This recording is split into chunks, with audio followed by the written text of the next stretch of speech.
Welcome, everyone. I'm Laura DeFranco, the CEO of Brave Healer Productions, where we are helping the world experience what's possible. And here today to help me with that mission are some of the amazing authors of a new book that we have coming out. This one is called The Energy Healer's Oracle, Tools for Total Transformation. And this is the volume 2 book in this series from lead author Angela Aurora Medway Smith.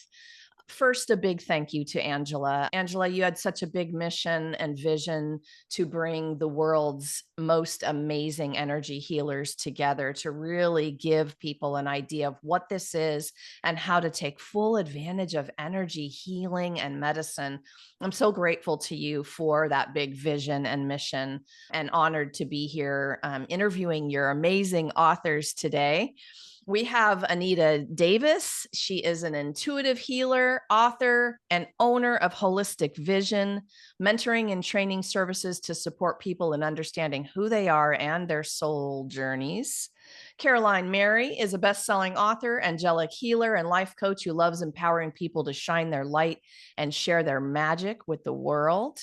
And Sofia Pereira is here. She's a clinical rapid transformational therapy hypnotherapist who helps her clients overcome anxiety, depression, and OCD through hypnotherapy.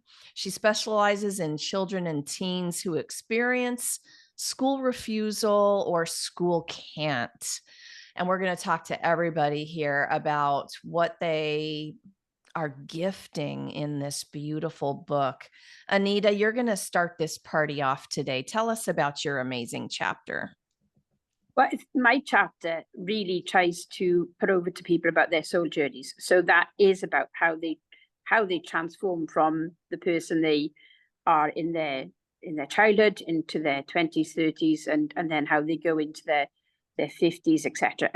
And how that journey, how in doing that journey, how it changes, how their life changes, the experiences that they've had in their life. So in my chapter, I try to show how through my life journey, how I've got to where I am now in helping people understand who they are and what their soul journey is about. I love working with people on their soul level so they can understand why the things that have happened to them in their life has happened, why they've done the journey they've done, and make sense of that. And when you're helping people heal through their traumas or their experiences, being able to understand that journey is really important, helping them understand how they have transformed as a person. So how they've grown, how they've met those challenges, how they've had the strengths, their gifts, their talents. And so in my chapter, I'm trying to explain that through my own journey to help people then see how I transformed, how those events have impacted on me and how I've grown out of those events. Those things have happened to be the person I am now, and how I help on that journey. When someone comes and finds you, what's happening in their life that they want these explanations? What's going on to spark that interest? Well, quite often they are at a crossroads in their life, or that they're at this place where they feel that there is something they are needing to be doing, needing to be experiencing. There's things that they're wanting to understand. It may be that they're even wanting to do a spiritual journey. And maybe they may be even looking at different types of religions or beliefs. But there will be this nagging, there'll be this nagging sensation that they're needing to move forward with something. And they might not even found what that something is yet, but they have that sense that something has to change. And they want to. So let's say I've had, a life event, and obviously people go through the whole spectrum of small trauma, medium to very large. And I want to know the why behind it. Can you help me understand why knowing about the why is going to help me moving forward? What gift do you give those people?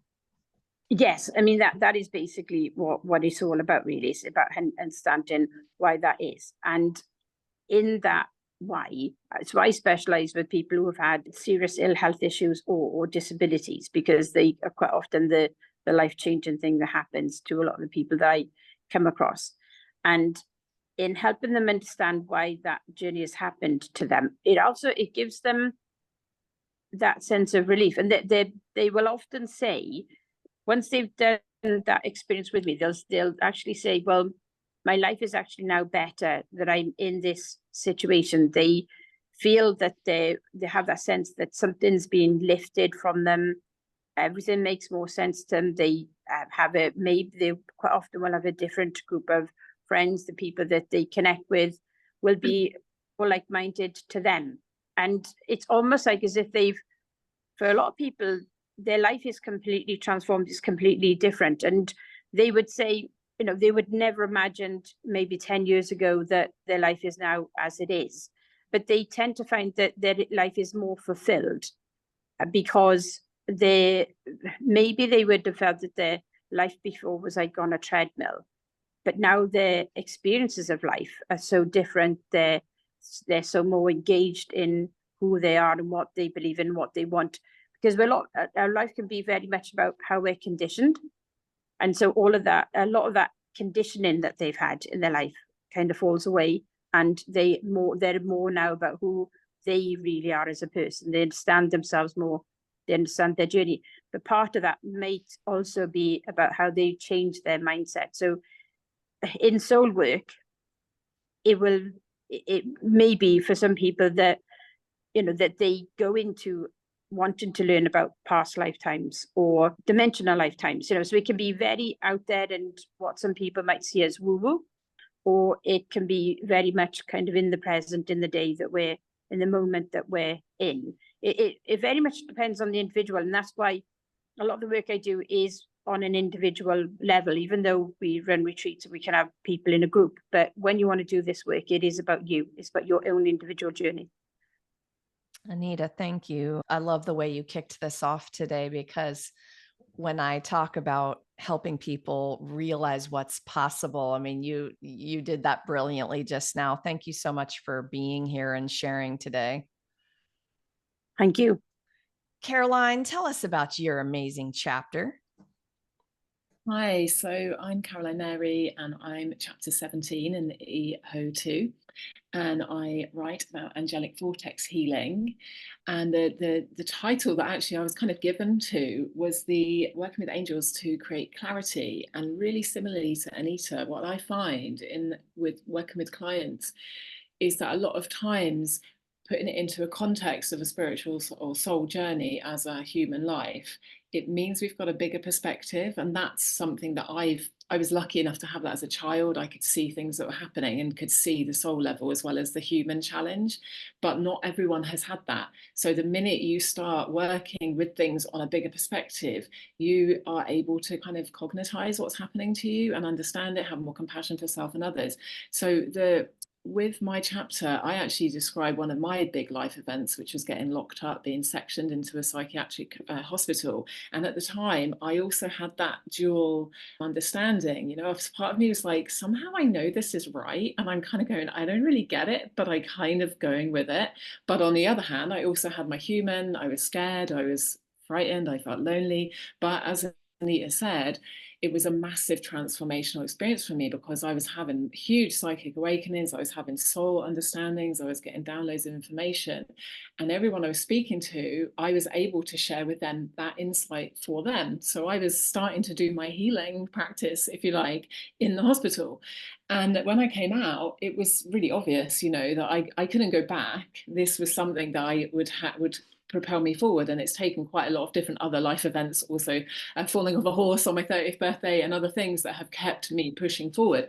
But the summary of the chapter is me sharing this angelic vortex healing, which is nothing particularly new, but what I've been shown is it's a very condensed way of working with angelic energies, healing energies, where we can, for example, I've got quite a lot on my plate and at the moment, and sometimes I get a bit overwhelmed, right? Like most human brains, it's like, whoa. And when we call in angelic energies, we can say, okay, just show me more clarity so that I can create, for example, a really clear plan for my week. Or I'm having this disagreement with somebody, bring in that angelic energy, and that energy, because it works on multiple systems in our body, it clears the clutter, the energy clutter in our aura.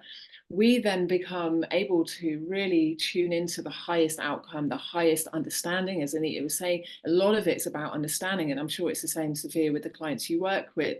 When you have that wider perspective, you're able to get the solution, you're able to move forward or bring the healing, have compassion, feel softer. So one of the things when I was flicking through the chapter earlier that stood out for me was a sentence where the angels, when I was writing this book, I was kind of talking to the angels, because part of my ego was like, I can't do this, what the hell am I doing? Like, who am I to do this? Who am I to share this stuff? And they showed me, because I'm a dancer and I've danced for years and years, when I'm dancing, I'm flowing with energy. So they were showing me how, and one of the sentences is, you know how to become angelic. And it's not just me, that's all of us. So all of us, when we're accessing the higher energies, we're clearing out our chakras, cleaning our energy fields, and we're starting to flow with that higher energy. And that's what is essentially what I understand to be that ascension process. So that is, it's a bit about my trauma. And again, when I was in the hospital, I had one person who was very energetically aware who said, put a bubble of light around you. And it just completely changed my experience, because obviously it cleansed my aura, created a protective field around me. And it gave me that clarity to remember, this is not trauma. You don't have to get mixed up in the energy of the hospital. You can just be in yourself, be clear. And then I got myself out. So I'm just really sharing with people who may not have firsthand experience. You might go to a healer and think you can't do it yourself. You can. And the steps that I've given in the book are really empowering people that at any moment you can just call on some energy, call on the angels, access that different energy and shift what's happening for you, shift your understanding, bring in some compassion for yourself, whatever it is you need. So it's just really bringing in a way of accessing angelic energies, basically. Love how both of you so far are talking about a wider, bigger, more expansive look or feel on this. And I think that's such a big gift that all of the authors are gifting to the readers. Caroline, thank you so much for being part of that and sharing your magic. I think I also want to I have gratitude for you sharing that story. I feel like that's brave to share the story of what you went through. And I think that if more people understand, especially the caregivers of people in those institutions, if more people understand what that is, they'll be able to look at it much differently. And I appreciate that perspective very much.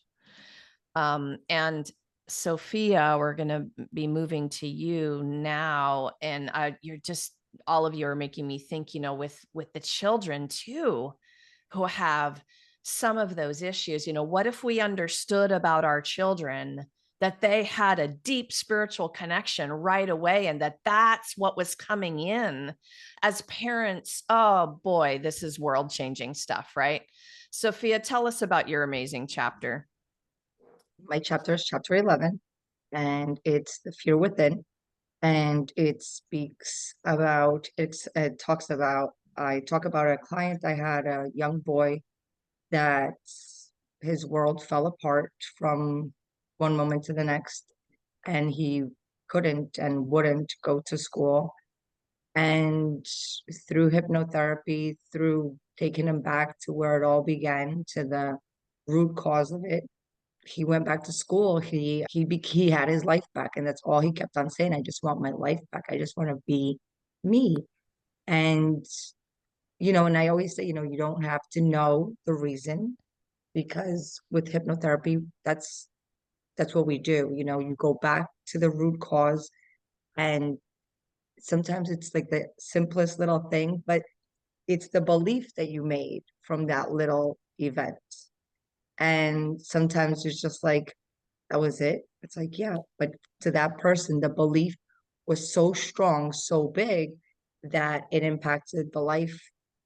And once it impacts the child's life, I mean, it's going to go over to the parents and the siblings and the whole household. And so it talks about his journey, how it happened, includes COVID in there as well, and how the schools just are not really equipped to help these children at all, because they're just swamped as well.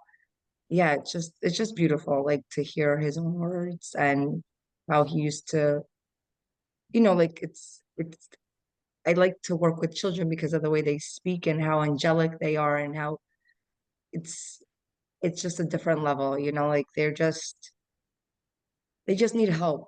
And as parents, we have to speak for them sometimes and we don't know which way to go. And that was the situation with the mom. She had no idea where to go. She was going to psychologists, everything, doctors, GIs to find out what was going on because his stomach would hurt, his head would hurt, he would vomit, and that's all anxiety, right? But at the same time, you're not expecting it because it came from one moment to the next. And it's just like, wait, what just happened? And so that my chapter goes over his story and how fast it can be, how fast this work can actually help a child get back into school and get their life back. And it's a type of work that, yes, it's helping you today with your situation, but it's like waves. It continues going on throughout your life. Things in your life, you're gonna be more relaxed. You're gonna have the tools. You're gonna, like so with children, I could say catch the thought, catch the thought, catch the feeling. It's a feeling, it's a thought, and connect them like that. But I come up with talking to them about a little cockroach, the little cockroach in your head. And so every time you hear a bad thing, like, oh no, my stomach is hurting, I can't do this, I can't go to school, because you're already in the future. You have to say, oh, that's the cockroach, he's talking to me, this is horrible, like it's not me, it's it. So then you start like separating yourself, the child separates itself, starts understanding that it's just a thought, because telling the child it's a thought is like what?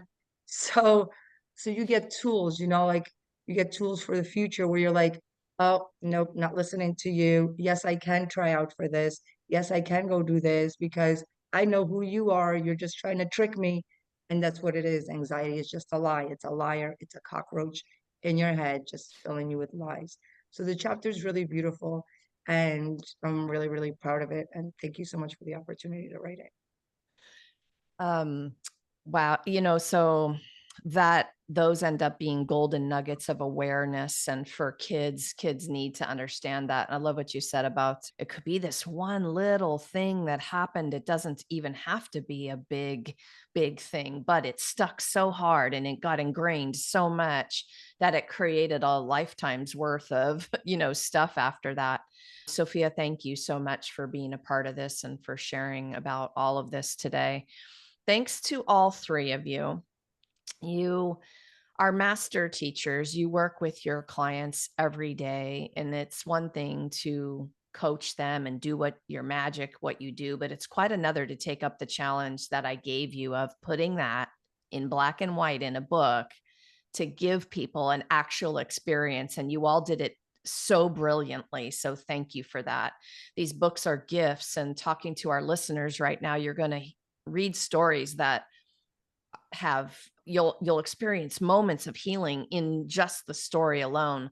But this book is full of tools, practical experiences you can have. You can try things, you can experiment with these beautiful energy healing tools. And that was such a big mission of Angela's and mine. We need all of your voices, all of your very unique ways of talking about these things, because your way might be the way I understand it, right? And so the book is, I think, such a gift from that perspective. Caroline, I'm going to come to you with this next one. In the beginning of my journey, I had trouble feeling anything. I would look at my practitioner friends around me, and they were all feeling energy and all these amazing reports of what they were feeling. And I was just sitting there thinking, oh, I must have not gotten this ability. Like, what's wrong with me, right?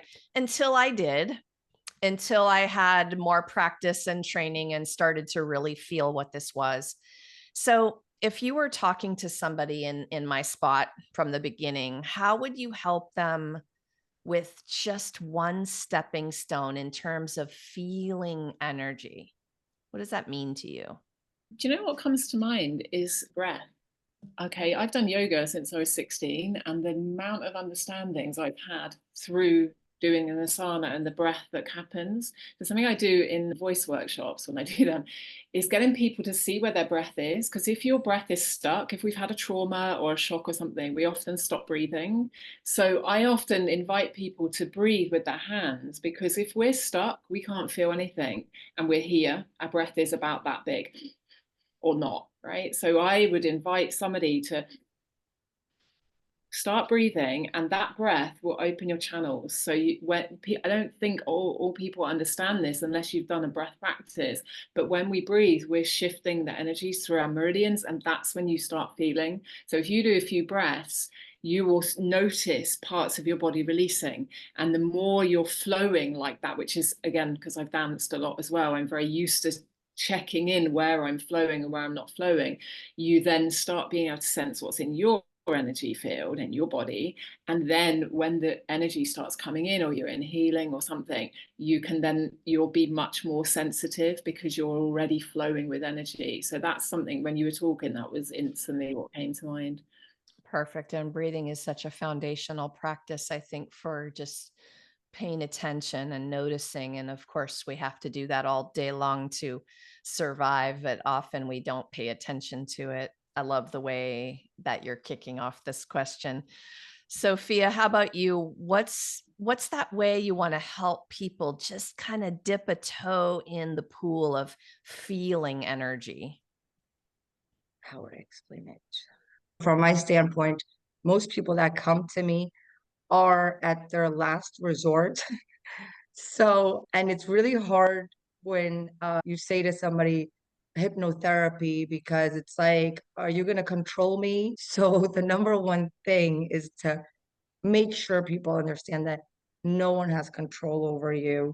And everything that is being said, usually I use your own words.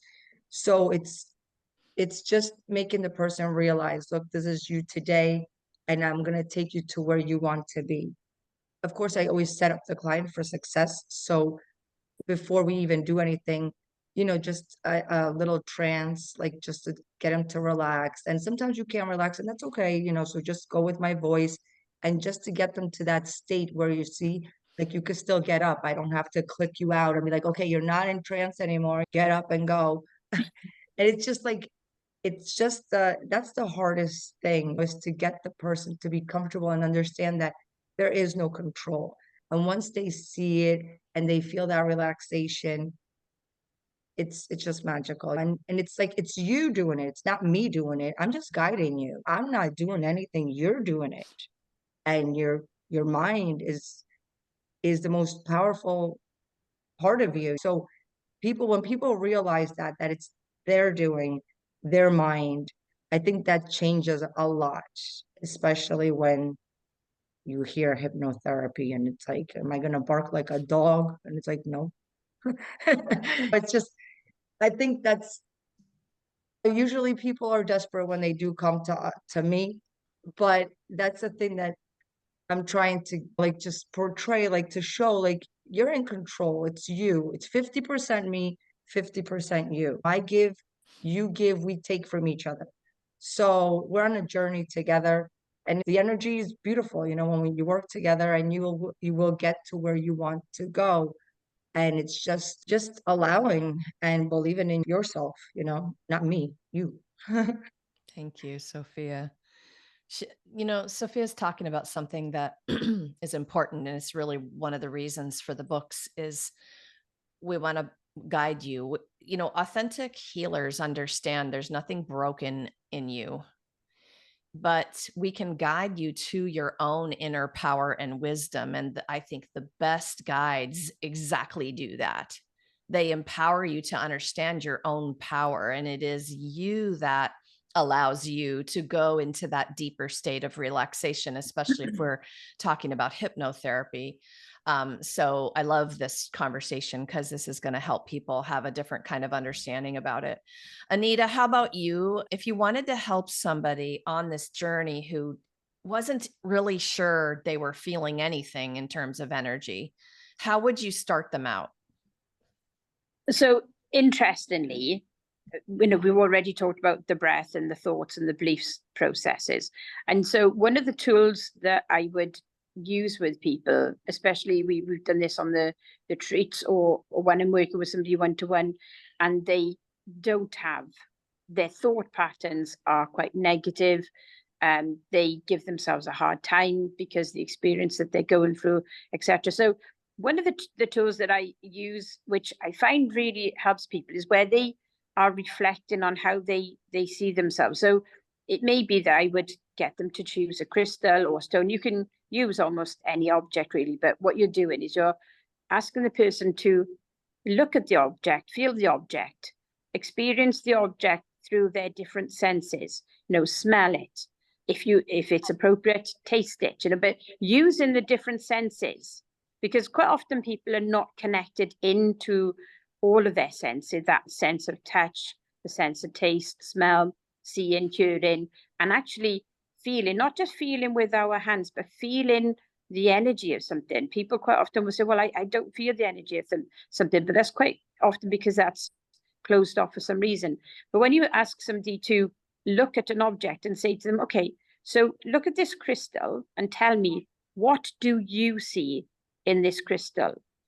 What do you see in the shape of it? What do you feel in the feel of it? Does it feel smooth or does it feel rough? Or has it got is there little aspects of it that stand out?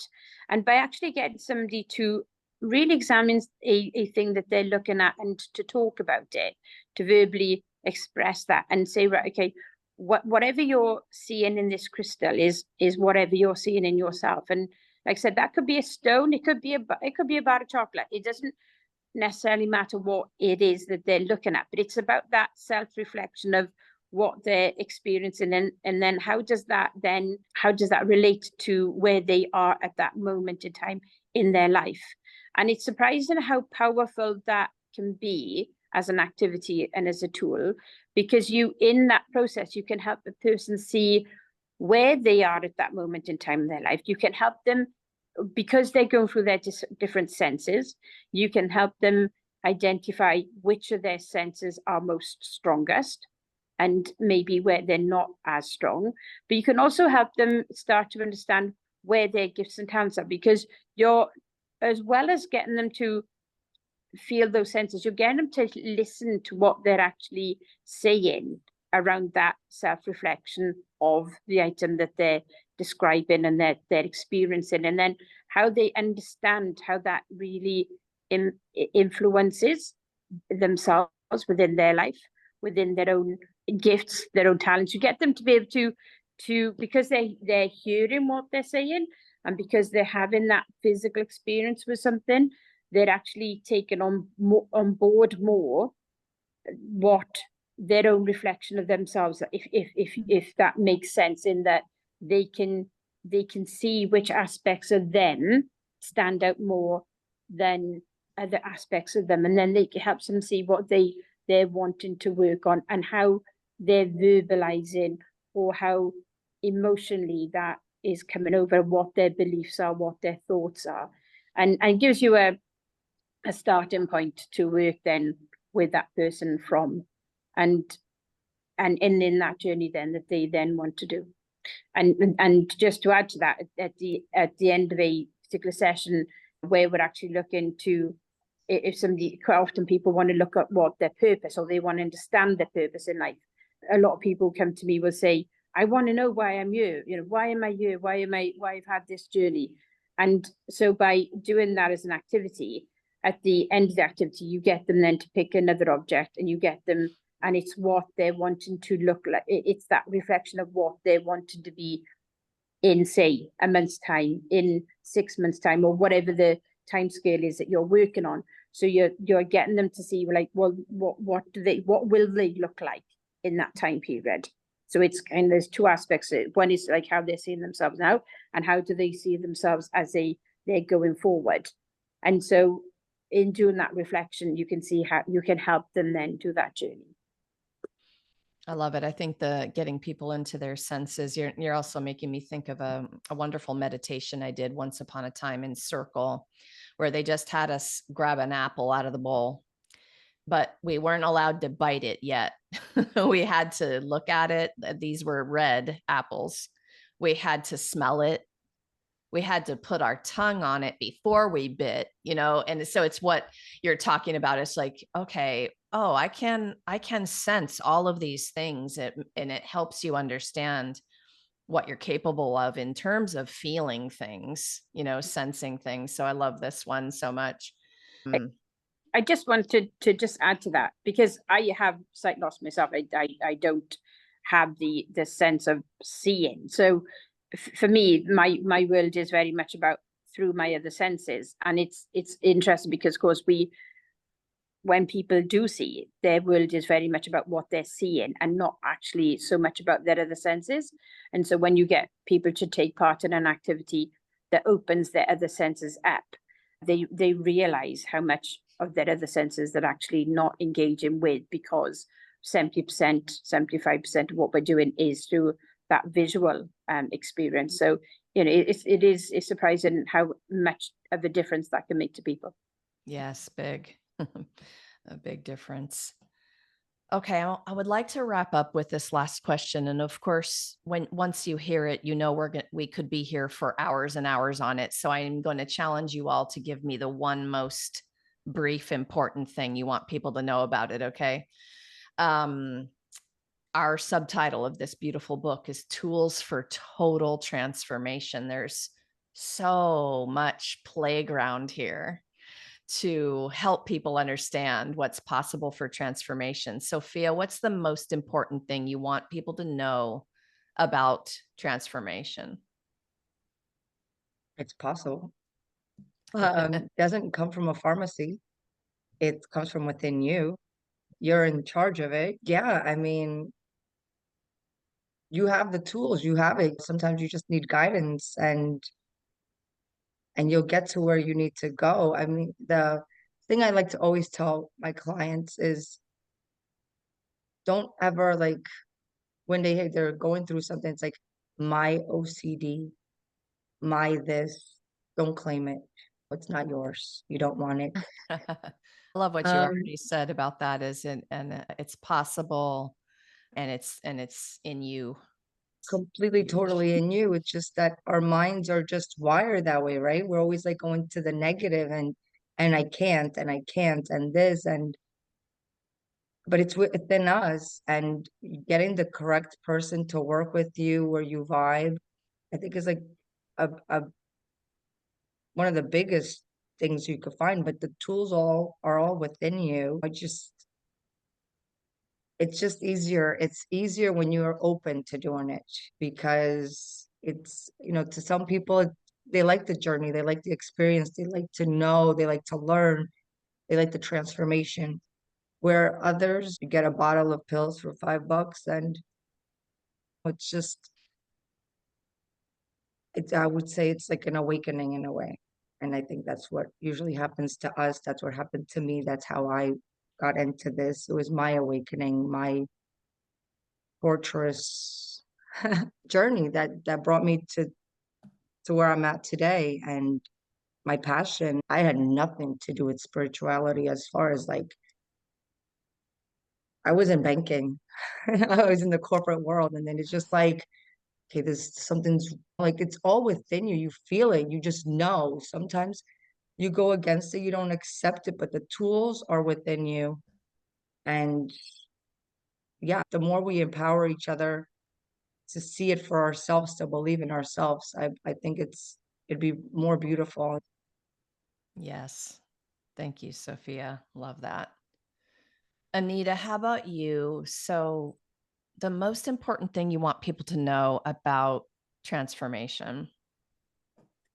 So, I mean, basically everything that Sophia just said, but basically you are your own inspiration. You have choice in what you do. In the chapter in the book I talk about at the beginning in my journey, it was about my own intuition to things and my own inspiration, my own intuition to things, and how the different things that happened to me in that journey had actually inspired me to move forward and been able to make a choice between whether I wanted to take some tablets, or whether I actually wanted to kind of heal myself, and having that choice and being able to say, well, actually, this is the choice that feels intuitively right for me.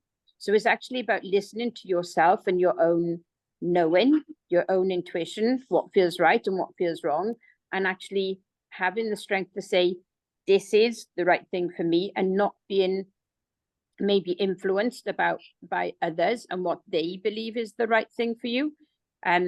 You can listen to others and you can take advice, but at the end of the day, you have the choice, your own choice you can make. So listen to your intuition, listen to what feels right, listen to your gut. We all experience intuition in different ways. You know, sometimes it is a feeling, sometimes it's a knowing. It just can feel that something is right, and that you trust the journey. I always say to people, trust the journey, trust that you're connected to those people that you come across, that you meet in as long as you go along your everyday life, and that it may be something that somebody says, it might be a complete stranger, but it may be that they say something and that kind of triggers you. You think, oh, actually that feels like something maybe I should be doing, or a book that I should read, or some music I should listen to. There's all sorts of different ways in which we get our own inspiration. And this is why helping people understand who they are, helping them know who they are as a person is really important. Because once you understand who you are, once you understand how you make your decisions, how you how you understand your own intuition, and how you are your own inspiration by looking back at the choices and the decisions you've made in your life, and how some of those things have gone right or maybe haven't gone so right for you. Those are all part of that kind of learning process. And at the end of the day, it's about how you actually trust that and know that going forward, you know, everything's going to be all right. And seeing that transformation, because it isn't, you know, something that you just like wake up one morning and it's, yeah, that's it, you know, your journey's done. It's an ongoing thing. It's an ongoing journey. And there are different stops that you make along that journey. And it's about recognizing how you've changed as you've made each stop on that journey, whether it's been a hard one or an easy one. But there are always people around you to support you. And those people will be maybe people you meet for a season, a reason, or forever. But I know that in the journey that I've done in my life, that the people have come into my life to help me with that journey. And there's been so many different things that I've done and achieved in my life, which I would say, you know, not a lot of people, there's things I've done that a lot of people of my age have never done before. And sometimes the fact that I have a disability, the fact that I have this sight loss is actually enabled me to do some of that journey. It's the reason why I've done some of that journey. It's the reason why I have that determination and that strength to say, no, this is what I'm doing. Because it's very easy to stay at home and not go out into the world and do something, because that might feel safer. It's much harder to actually open the front door and actually go outside and meet the world and see what it has to offer. So I would just say, trust in your journey, trust in yourself, trust in the skills, the gifts, and the power that you have to do that transformation. Beautiful, Anita. Thank you. Caroline, you're going to close us out today. I know it's hard to go last on this one, especially after those two answers, but I know you have something to add. What do you want to say about this? Thanks, guys. Totally everything that both Anita and Sofia said. But the first thing that came to mind when you asked the question was one, that it's ongoing, as Anita said, it's continuous. And the second thing is that it doesn't matter whether it's small or big, transformation will have that positive effects. It's mirrored in the Atomic Habits, something I've been reading on and off for a while, and then Course in Miracles, right? The miracle of transformation, of changing our perspective or changing our habits or beliefs. The small change is as big as the big change. And for example, for me, I've done yoga since I was 16, but I have times when I stop because of trauma or something, and I get shown just do 1 minute. And the next day I'm like, oh, I'll do 2 minutes. The next day, and now I'm like half an hour again. Or, you know, just take that tiny step.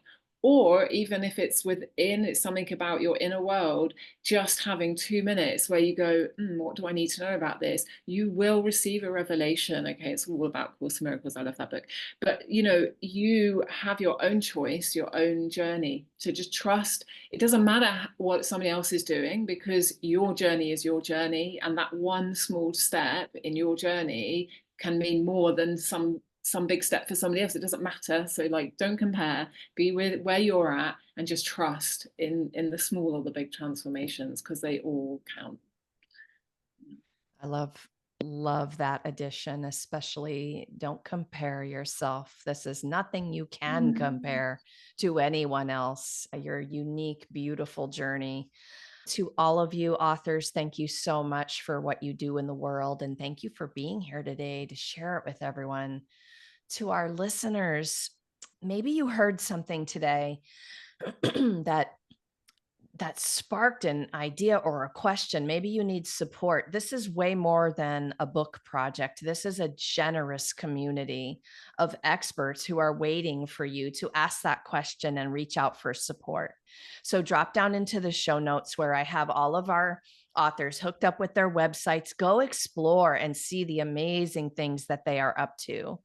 You're also invited to come to our book launch party. It's going to be on August 3rd, 12 Eastern. I've got all of the Energy Healers Oracle Volume 2 authors coming to celebrate and introduce this topic again. So please drop down to the notes and find information about how to join that Zoom. And if you're listening anytime after that date, well, that means the book is already ready on Amazon and you can go grab your beautiful copy of the book, you guys. Lastly, today, remember, your words change the world when you're brave enough to share them. It is time to be brave. See you next time, everyone.